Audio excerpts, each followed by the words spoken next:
काही आपल्याकडे येऊन टाकतो आणि त्याच्यातून महापौरपद पुन्हा भाजपला नाही, असं आहे की अनेक जण संपर्कात आहे.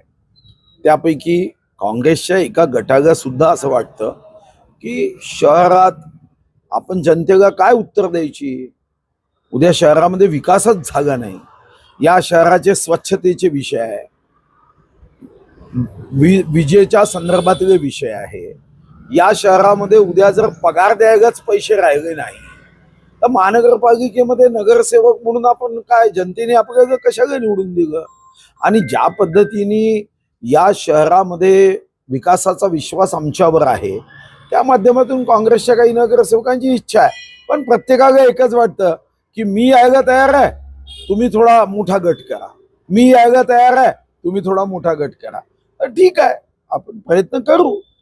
यश आलं तर या शहराचा विकासाचा झंझावात मागे राहणार नाही. आणि तुम्ही अनुभवलाय 10 वर्षात जे काम आम्ही केलं तर या अगोदर कोणाला शक्यही झालं नाही. ठीक आहे. निवडणुकीमधलं सगळं शत्रुत्व